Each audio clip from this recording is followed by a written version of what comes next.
Welcome, everybody. I think we're going to go ahead and get started. It's my genuine pleasure to introduce Dr. Teena Chopra as our speaker today. Very honored and proud to name Teena as one of my mentees, colleagues, and friends. She has really played an important role in Detroit and nationally in terms of healthcare. She's currently the Assistant Dean of Faculty Development and Coaching and a Professor of Medicine and ID at Wayne State University. She's also the Corporate Medical Director of Infection Control and Stewardship at Detroit Medical Center at Wayne State. Research interests include healthcare-associated infections, infection prevention, stewardship, and as she mentioned, we were just chatting, an increased role in immunization. Teena's published over 90 papers. She has a particular interest now in immunization and epidemiology of infections, notably C. diff and MDROs. She led a health system and university-wide response to COVID-19. She currently serves on the President's COVID Task Force and on the President's Public Health Committee. She's very active in the press. She's appeared on CNN, Fox, NPR, and Time. And she is a certified executive coach and has many successful mentees of her that she leads. So without further ado, I'm going to turn the podium over to Teena. Thank you, Keith. The honor is all mine, to be here and having learned so much from you. It's such a huge honor to be able to speak for your group. So thank you again for having me, and thank you to all of you for joining. So today, I want to, like Keith mentioned, C. diff has been particularly a passion of mine, and I wanted to go deeper into the role of microbiome and explore the relationship between the gut microbiome, C. diff infection, recurrent C. diff infection, and then during the COVID-19 pandemic, I also wanted to understand what is the role of COVID on our gut microbiome. So I started saving stool samples of some of my patients during the pandemic, and then that sort of that's the idea why I decided to do this study. That's where it stemmed from. And in Detroit, we do have a unique epidemiology as far as unique patient population and unique epidemiology of hospital-acquired infections, including multi-drug resistant organisms. Of course, we know the role of antibiotics in gut microbiome, in modifying gut microbiome, but do we know the role of other factors like obesity, MDROs, and such, and COVID-19? So I want to go over a little bit of background with you first before I discuss the research paper that we published. So of course, you all are aware that we are more bacteria than we are cells, than we are human. So the gut microbiome is composed of a very diverse organism kind. There are more than 1,000 species, and they have some very important functions to play, including helping us with immunity and acting as an epithelial barrier, providing this colonization resistance, which we learn in particular as we learn about C. diff epidemiology. So diversity is what that is essential to a good gut microbiome. And to maintain this eubiosis, where we have a very diverse group of organisms, especially bacteroides and firmicutes, is where we want to be. But when we have these insults to the gut microbiome in the form of stress, diet changes, and antibiotics in particular, we go into a state of dysbiosis. And that's when that colonization resistance is gone, and we see infections like C. diff, which, as you know, is a gram-positive spore-formulating organism which produces toxins and causes an inflammatory response. It has particular production of toxin A and B, and causes a spectrum of diseases from asymptomatic infection to severe and fulminant life-threatening infections. And based on 2019 data, C. diff has been labeled Clostridioides difficile as an urgent threat, with more than 12,000 deaths in 1 year alone, and a huge economic burden as well. So how does this happen when we talk about gut microbiome? Here you can see a cartoon where you see a normal gut microbiome. And when there is this loss of colonization resistance due to whatever factors, whether it is antibiotics or it is immunosuppressants, chemotherapy, steroids, we start having this dysbiosis where C. diff spores will germinate in a dysbiotic patient and go into a vegetative form vegetative C. diff, which will cause toxin production and disease. So that's how C. diff infection happens. In some patients, it can clear and there might be a symptomatic colonization. But a lot of our hospital patients who are hospitalized or who are exposed to the hospital environment or have never go back into that eubiotic state, enter into this recurrent cycle of recurrent disease. Sometimes they may recover, but sometimes they may enter 25 to 30% of patients do enter into this cycle of recurrent disease. And what are the routes where we can actually recover, either through things like fecal transplant, which can actually restore the gut microbiome. That is one of the ways, or recovery, which can restore us to a normal eubiotic state. I think we have all looked at the data. C. diff is the most commonly reported pathogen. If we look at all the causes of hospital-acquired infections, C. diff accounted for 12% in 2011, and it went up to 15% in 2015. And if you look at just GI infection, it accounted for about 72% of GI infections in 2015. Again, this looks at the community-associated C. diff, whereas hospital-associated C. diff has sort of plateaued, but community-associated C. diff has stayed high between 2011 to 2017. And the trouble with recurrent C. diff is the fact that once you have the first recurrence, then the chances of getting further recurrence keeps going up. And also, we see that with recurrence, there is an increased incidence of sepsis and colectomy, as you can see in this particular paper that was published in 2021. So let's look at all the risk factors for recurrent C. diff, which also sort of give you an idea of factors that can influence your gut microbiome negatively. So, of course, we talked about antibiotic exposure, but the others include age. As we age, more than 65 years of age, our risk of C. diff recurrence goes up because there is something called as immunosenescence. We cannot mount up an immune response. Comorbid conditions, hospitalization in a skilled nursing facility, using PPIs, contact with active carriers, and also having a recent infection with C. diff. All of them can be risk factors. And the risk of further episodes of C. diff keep doubling up after the first episode.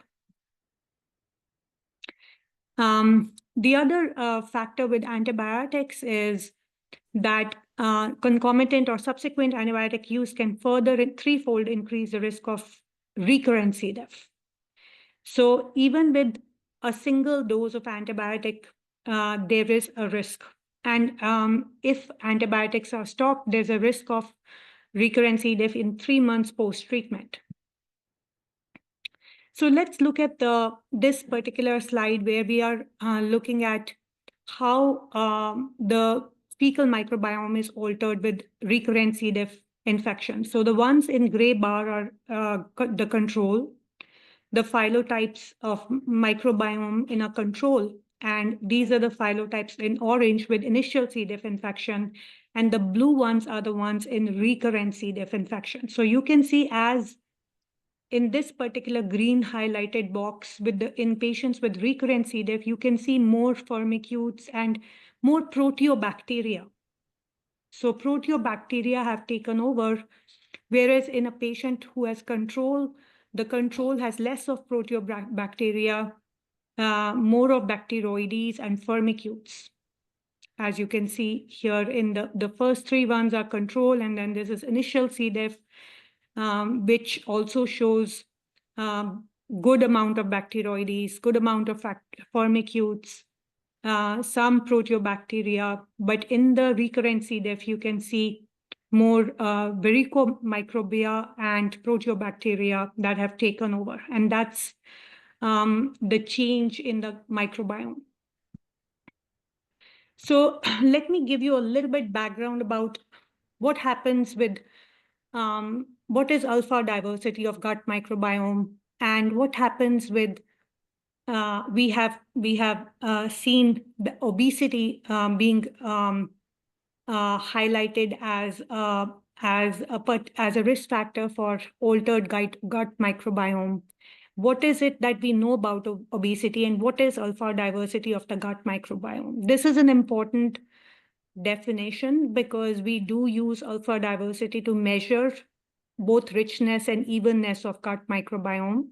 And we use various indexes like the Shannon index and the Chow index to look at the diversity of the gut microbiome. Richness or diversity means that you're looking at the number of species, the number of different species that a patient has in their gut microbiome. So higher the alpha diversity, better, more resistant is the gut microbiome to dysbiosis. So it is good to have higher alpha diversity. So does obesity lower the diversity? So they looked at so many studies, and they did a review of 22 studies, and they found mixed responses. At least um, 11 studies, 9 out of 22 studies actually showed that they do show obese patients do have a decreased Shannon index in obese patients versus 9 non-obese patients. But there were also studies that showed otherwise. So if you, bottom line is, we don't know yet. There is a trend towards decreased diversity in obese patients. But this actually prompted me to do my study here at the Detroit Medical Center. Like I mentioned to you, I was saving stool samples of patients during the pandemic. This was around 2022, and we were able to publish this paper in 2024. And this year, actually, it was published in June. So we saved about 45 stool samples because I was particularly curious to see if COVID-19 had any impact on the gut microbiome composition. And we completed the bacterial profiling using 16S RNA gene sequencing. And we divided these patients into cases and controls. So if the patient had a COVID infection or C. diff infection or any other resistant organism like carbapenem-resistant Enterobacteriaceae, we considered them as cases. And those that didn't have those, we called them controls. So they were patients who were completely did not have any of these infections. So we called them controls. So these were 45 samples. We extracted DNA from them. And after PCR amplification, the pooled libraries were sent to Michigan State University for sequencing. So if you look at the patients' cases and controls, they were pretty much, demographics were quite similar. And they were in both the groups, they were predominantly, as you can see, 80, their age was about 60 years, their mean age. And if you look at their length of stay was about 20 days in the cases, about 9 days in the controls. And like I said, we looked at what were their, controls did not have any COVID, did not have C. diff, did not have any MDROs. And of course, antibiotic exposure, we looked at that, and both the cases and controls were exposed to antibiotics. So 94% cases were exposed to antibiotics, and about 80% controls were exposed to antibiotics. So like I was saying, we measured their alpha diversity when we send it for sequencing, and alpha diversity is basically a measure of both richness and how evenly they are distributed, evenness. So richness shows you the number of distinct species in a sample. And it's a very good way to measure diversity, and common indexes that we use are the Chow index, the Shannon's index. Those are the two ones that we used, but they basically look at richness and evenness. And so these are some of our results. So in the figure A, if you look at the green, means that they did not get any antibiotics, and the orange ones, they got antibiotics. So if patients didn't get any antibiotics, obviously you would expect that they would have a higher Shannon's diversity index. So that's what we found.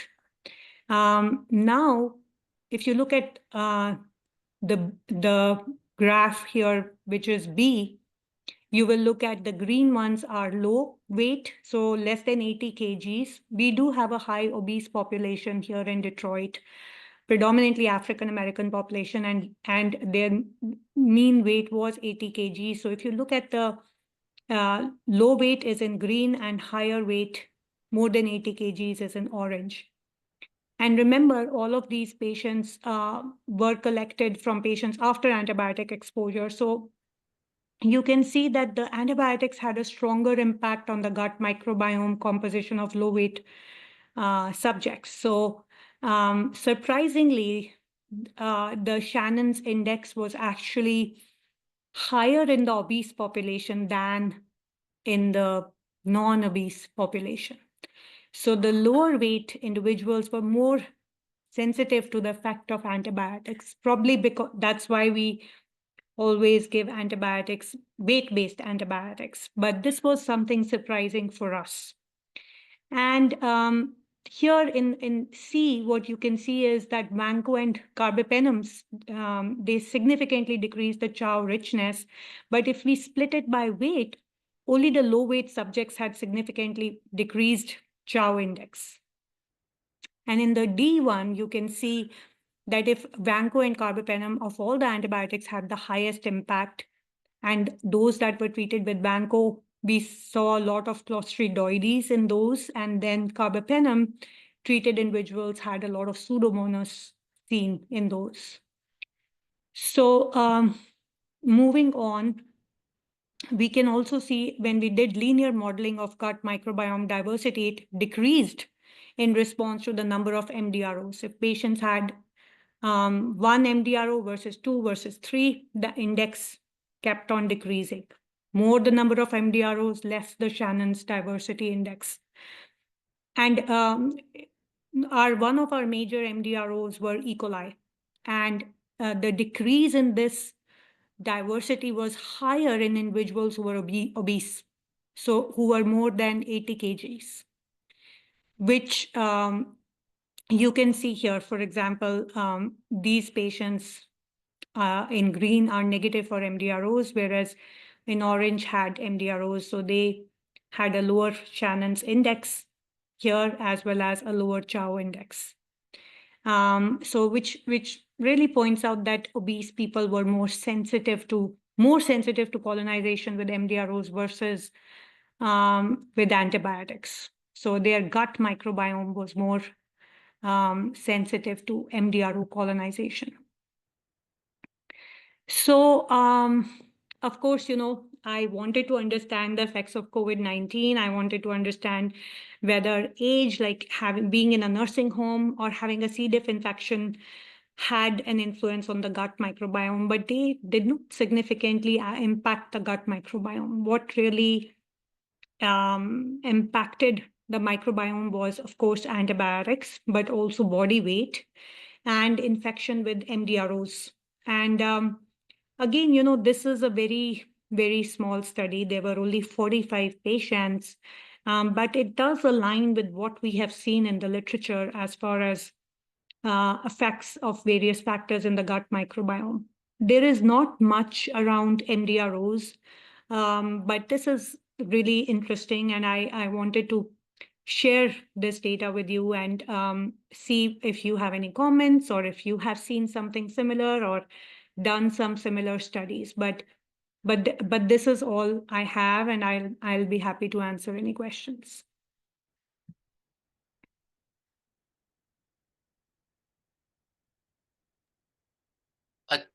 Tina, do you think that the MDRO finding is like a cause or effect? Do you think that, the MDROs are colonizing because there's a lower Shannon diversity index? I mean, do you think that that created the opportunity for them to come in because there's less diversity, or do you think there's some sort of, you know, interaction between the bacteria that might be somewhat causative as well?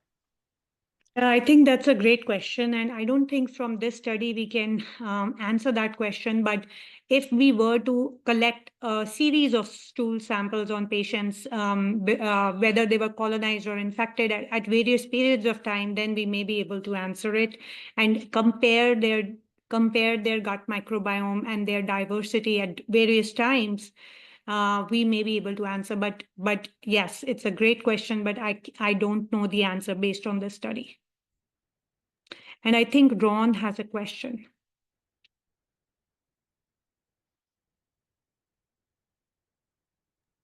Ron, you're muted, just so you know. I'm muted, sorry. Still haven't figured that out. Thank you for your talk. Is similar to Keith's question. Is the MDRO a marker for more antibiotic use, and how do you separate that out versus the administration of the antibiotics? Yeah, it's hard to separate it out because nearly all of our patients had received antibiotics. So Right. it's hard to, and also the patient population that ultimately we ended up looking at, and particularly in Detroit, we have this population that is colonized with multiple organisms. So this part was hard to tease out, but I do agree. Whether is it antibiotics or is it MDROs or either or both, is hard to say. And Unclear. also when it comes to microbiome, you also need that. If you really, really want to understand, you need a time period of a washout. Like, okay, antibiotics were given, and do you have a 3-month to 6-month period of washout where there is no antibiotic exposure, and then you look at the gut microbiome. But the patients that we have had received multiple courses of antibiotics. Thank you. And I had one follow-up question, and that had to do with the fact that you pointed out vancomycin was terribly disruptive to the microbiome. And just, as a result of that observation, which I think has also been observed by others, do you have any thoughts about that relative to even continuing to use that drug as it relates to the risk for relapsing disease? I mean, most of us have moved to fidaxomicin, particularly in the highest risk patients for various reasons, but one of which is the relapsing disease, and the thought anyway that fidaxo is less disruptive on the microbiome. So I'm just interested in your any additional thoughts relative to that question. I think it's a great question. Vancomycin is a very broad spectrum antibiotic, and I always struggled using vancomycin for C. diff, but unfortunately, we are given the cost and the ease of use and availability of fidaxomicin, they end up starting off with vancomycin. But we all know there is data that if you use fidaxo up front, there is less chance of recurrence.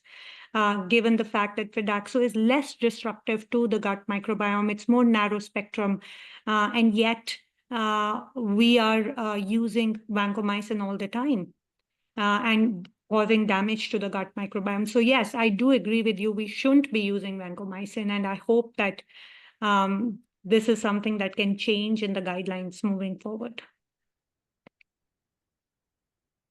Thank you. Nav? Hey, thank you for that talk. I just have a couple questions just to get your thoughts, and I'm sorry if I missed this in the beginning, but I was just curious in terms of, so you're looking at weight as sort of a function of obesity and sort of metabolic syndrome more so. I'm just curious about using weight versus like BMI or other measures to sort of capture that. I'm just curious as to your thoughts about that because I think it's always hard to figure that out. So it's kind of interesting to sort of hear your perspective on why you went with weight and this cutoff of 80 kilos. Yeah, it was just easier to go with weight, but I do agree BMI. We should be using BMI, but it was just easier. And the fact that, we did have that cutoff made the most sense for our data.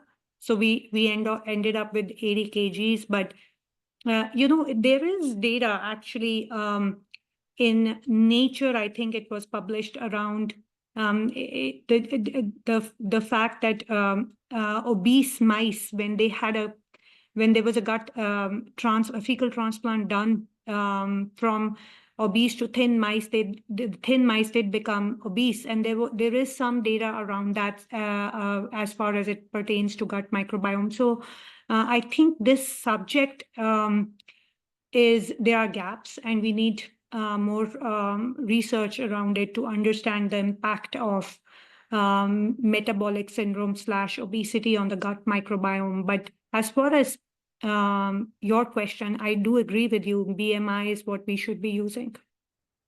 Yeah, no, it's quite interesting that because of exactly what you just mentioned in terms of some of the preclinical data that, you found more favorable diversity measures in higher weight patients. And my second question was, and I was scanning through the first chart that you showed, but about the length of stay of these patients, just because I wonder, because these are all hospitalized patients, and so, their flora might be inherently different than ambulatory patients. And so I was just wondering if you looked at length of stay and seen if that impacted the diversity, even if it's, obviously skin is one thing, but even the gut, I wonder how much that's impacted and that changes the flora.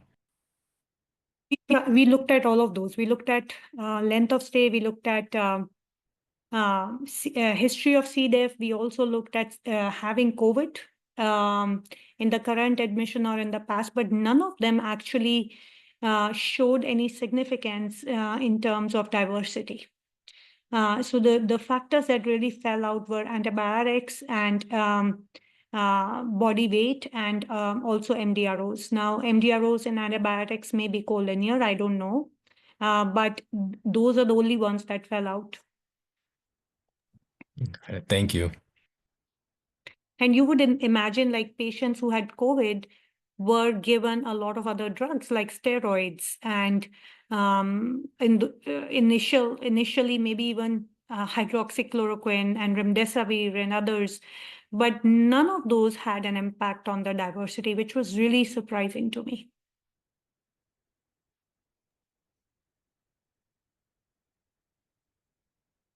Any other questions for Teena?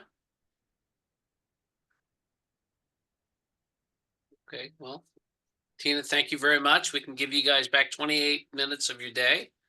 Teena, thank you for taking time and talking with us today.